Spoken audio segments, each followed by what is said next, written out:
Dadating talaga tayo sa punto ng buhay na parang gusto na lang nating ihinto muna ang oras at magpahinga. Pero wala tayong ibang pagpipilian kundi ang magpatuloy na lumaban. Walang mangyayari kapag hihinto. Di uusad kapag susuko. Kaya sa nakakapagod na pahina ng buhay, minsan ang kailangan mo lang ay kaunting tulak, kaunting hakbang, at konting ngiti. Dahil sa kabila ng lahat, alam mong may hangganan din ang lahat. Pero di talaga maiiwasan na gusto mo nalang sumuko. Dahil nga kahit na anong pilit mong bumangon, sakay tagal na panahon, di mo pa rin alam kung saan ka paroroon. Ilang mga kasabihan ang naubos, kasabay naman nito ang iyong pagkaubos. Ilang kabanata ng napagdaanan, hanggang ngayon, parang wala pa ring papupuntahan. Kung sa lahat ng aking nabanggit, isa ka sa nakakaranas nito sa kasalukuyan, gusto kong sabihin sa'yo na ganyan talaga ang buhay.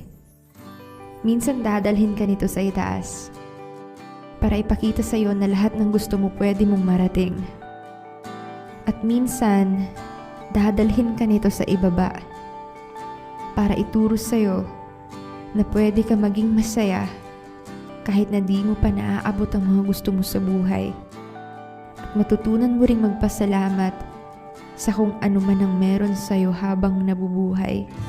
Na ang kaligayahan ay di nanggagaling sa material na bagay, kundi sa kung paano ka rin magpahalaga sa maliliit na bagay. Dahil minsan, binabaliwala na lang natin ito. Dahil nakasanayan na meron tayo nito. Ang sikat ng araw, ang malamig na simoy ng hangin, ang paghinga, ay isa lamang sa halimbawa na nakakaligtaan nating pahalagahan at pasalamatan.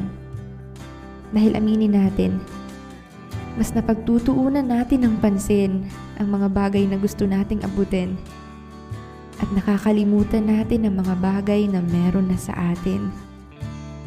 Kaya siguro tayo mabilis mapagod dahil lagi na lang tayo nakatingin sa hinaharap at nangangarap ng nangangarap at nauubos ng nauubos. Kapag naranasan mo ito, subukan mong balikan kung saan ka nagsimula at tingnan mo kung saan ka na ngayon.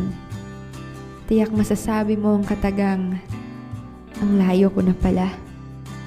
Kaya kapag napapagod ka na at parang gusto mo nang sumuko, pwede ka namang magpahinga at maging masaya sa kung anong meron ka.